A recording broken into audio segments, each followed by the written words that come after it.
Voilà pourquoi Trump pourrait attaquer l'Iran. Écoute, c'est très intéressant qu'on en parle après. Il y a aussi autre chose qu'on n'a pas cité depuis 1h20 et qui est totalement à l'esprit de Donald Trump et de beaucoup d'Américains et d'Américaines. Vendredi soir, il y a eu 3 millions de documents supplémentaires dans le cadre de l'affaire Epstein qui ont été publiés, dont certains documents qui ont commencé par être publiés et qui ont rapidement été supprimés par le département de la justice. Or, il y a plein de petits malins, et je dis ça sans mépris, qui ont fait des captures d'écran, et c'est extrêmement dommageable potentiellement pour Donald Trump. C'est pas la première fois qu'on aborde cette question. Alors, les précédents documents étaient graves, là c'est glauque.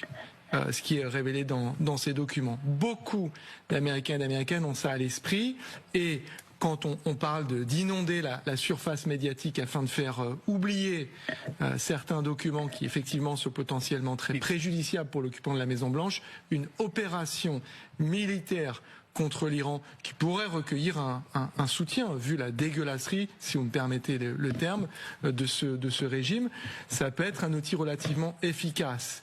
Surtout si ça, comme l'a très bien expliqué le général Yakovlev, doit se prolonger et que ça finit par se compliquer et que ça monopolise l'entièreté de la conversation à l'intérieur et à l'extérieur du pays. Donc je pense qu'il faut essayer de pas tout le temps décorréler, surtout dans l'esprit de Donald Trump, les affaires de politique intérieure qui sont pas toujours bonnes pour lui, celle-là en particulier, de ce qui peut animer la prise de décision. J'ai trop parlé, donc laisse quelqu'un d'autre parler. Grégory Phillips. Juste là-dessus, et après on ira sur l'Europe si vous voulez. J'ai un contact à Miami qui regarde LCI et les télévisions américaines, et il me dit,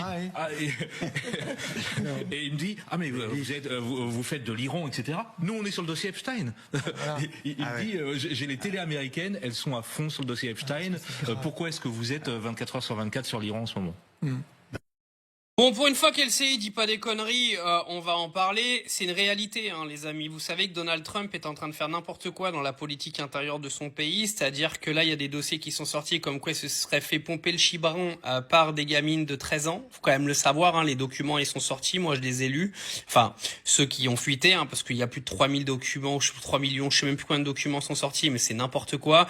Il y a du Elon Musk d'investir dans les trucs, etc. Et vous savez qu'il tue également des immigrés légaux et illégaux qui sont sur le territoire américain avec leur magnifique police anti-immigration. Donc pour faire en fait évacuer tout ça, une bonne petite guerre en Iran, les gars, ça ferait sortir l'intégralité de la polémique. D'accord? Faut savoir que il va pas en Iran pour sauver les Iraniens. Je vais pas le répéter 1 milliard de fois. Les Iraniens, il en a rien à foutre. Il en avait rien à foutre des Gazaouis. Il en a rien à foutre des Iraniens. D'accord? Arrêtez de croire que Donald Trump, il va là-bas pour sauver l'Iran. Il va pas là-bas pour sauver l'Iran. Il va là-bas parce qu'il a ses intérêts à aller là-bas. Et cette pauvre merde de président des États-Unis, car oui, ce gros porc dégueulasse, absolument ignoble et qui a à vomir sur qui je ferais pipi si je pourrais lui faire pipi dessus, honnêtement, est en train clairement de salir notre planète. Clairement, si aujourd'hui on a un réchauffement climatique, je pense que Donald Trump n'y est pas pour rien. Et le mec, s'il nous provoque une guerre en Iran juste parce que il a pas envie qu'on sache qu'il s'est fait pomper le chibron par une gamine de 13 ans, honnêtement, il va quand même falloir qu'on fasse quelque chose.